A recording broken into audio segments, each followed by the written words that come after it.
Wealth, yoga, wine. Welcome to my podcast. I'm Valerie Hale.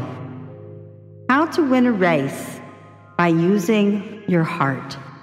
Morrissey tells a story about a young man who had disabilities, very special disabilities. He had a funny gait when he would walk or when he would run. Of course, his parents did everything they could to help him with his disabilities and make him feel special. They were having a race amongst other children with disabilities also, and his son, Jimmy, was determined to participate in the games, and he wanted to enter the race.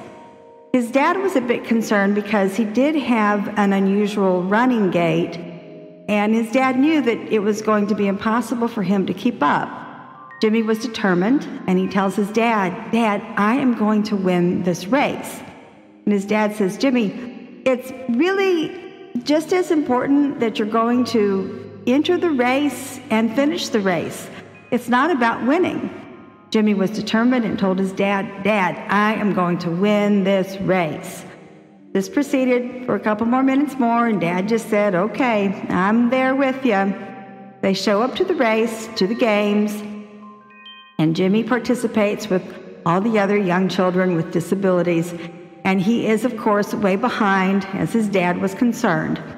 When he's running, he hears a sharp yelp behind him, turns around and looks, and he hears crying, and it's a little girl who has fallen in the race, and she can't really get up because she's hurt herself. Her knees are scraped.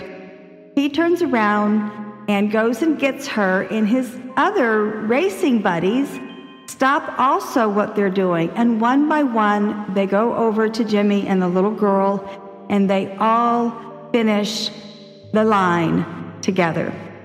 So they all finish the line, the racing line together. So it was a win for everybody. And that's a big heart. And Mary says to us, whatever we do every day, pat yourself on the back for even a simple win, because this is what helps us go forward. Mary Morrissey is the CEO and has been involved with transforming lives for over 50 some odd years. She is one of my major mentors. I have been studying with her for several years, and in every podcast details I have a master class, which is free for people to take.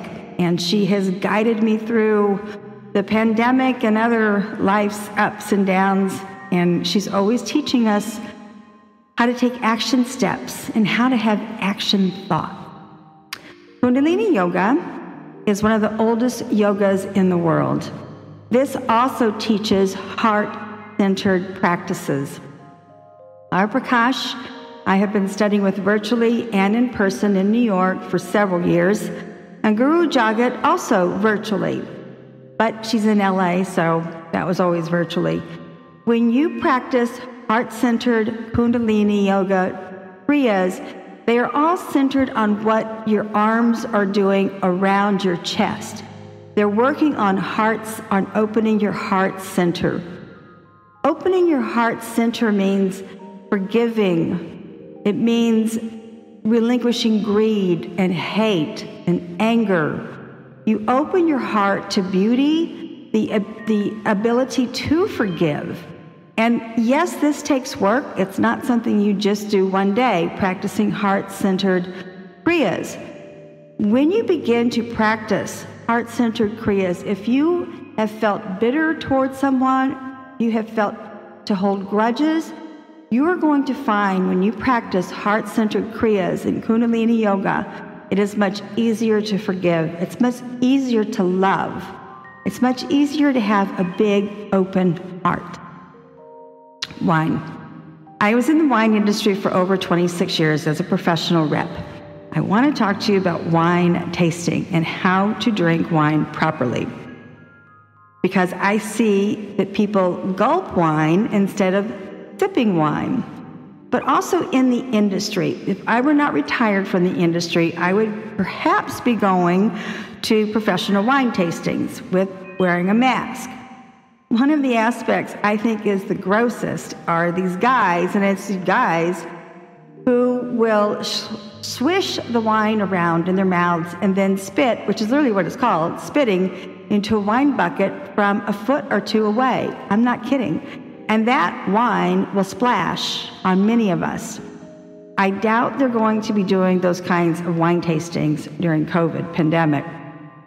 However, the proper way to taste wines is you do want to take a small sip in your mouth and hold it for a couple of seconds. I know some people like to swish it around vigorously, but it's not a mouthwash.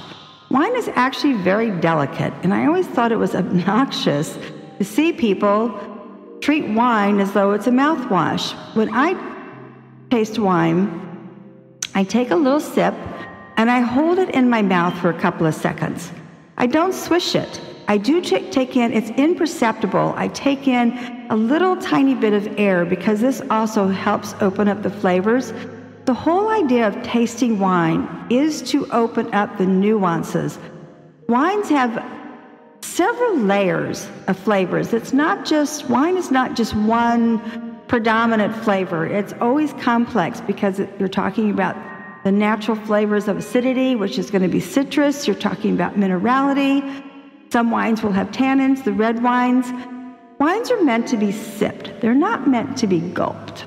That's what you want to do at a wine tasting. Even when you go to a restaurant and you're starting to drink yourself at home, don't gulp. Only pour less than half a cup of wine in your glass at a time. The reason being is if you are going to swish it, you don't want to swish it out of the glass, but you also want to keep it at the temperature.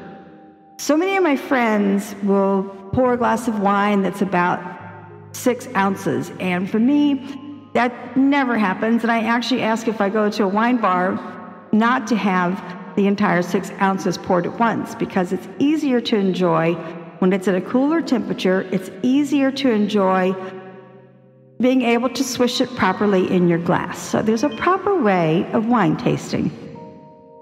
In conclusion, those races that you are going to participate in, even the mental ones, they're not meant to be competitive. They're meant to be creative. So use your heart. Do things by following your heart. And if you're having trouble understanding that, look at the 2 videos I have included on my podcast about heart-centered evolvement. And lastly, don't gulp your wine, sip your wine. Lastly, I am not a consultant. I am not a life coach. I create this podcast on a weekly basis in order to have hundreds of people over the world enhance their life and their lifestyle. And I would love it if you listened to Beth Boggs or Mary Morrissey and signed up for their multi-week programs because you will learn so much more from them than just me. And I also get paid a commission. Merci.